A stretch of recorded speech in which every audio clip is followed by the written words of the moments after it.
انا بقى عامل الفرخه من البدايه.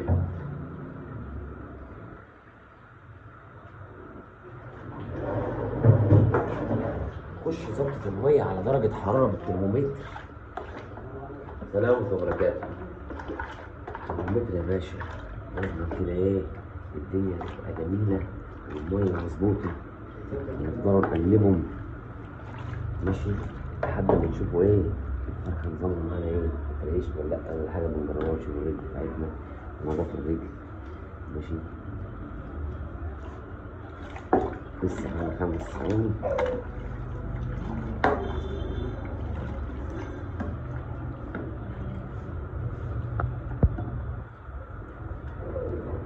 كده نبدأ ايه اصلا من اول مرحله التقويم.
فتحة البطن، فتحة الزور، الخيار الراس،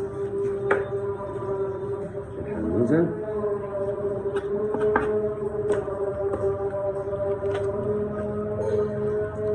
اللهم سليم، كبدة ونص. مش كل حاجة عشان معايا جردل. خد ايه؟ الوسطى معانا قطة، ادي الفشة، الصبع ده اهو، اهم حاجة الصبع ده اهو، ونمد ايدينا ونطلعوا الفشة بتاعتنا. ماشي؟ بعد كده بنشرب.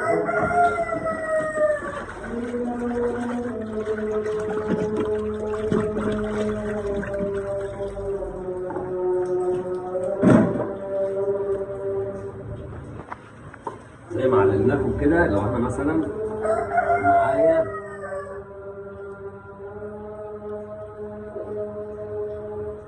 فراخ حشو، معانا فراخ حشو، الفتحه بتبقى معانا صغيره هنا كده اهو ماشي، فبنطيروا الراس.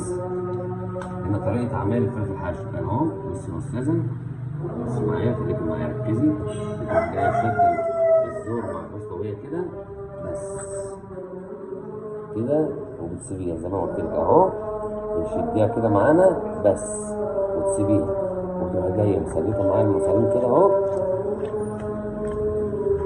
ماشي. والكبده والعنص اهي بالراحه ما تسحبهاش. هتلاقي هنا معايا بقيه ايوه الله ينور، ايوه اهو، وبصبعك ده اهو بتزقك معايا الفصل واحده واحده، مش شدي بالراحه.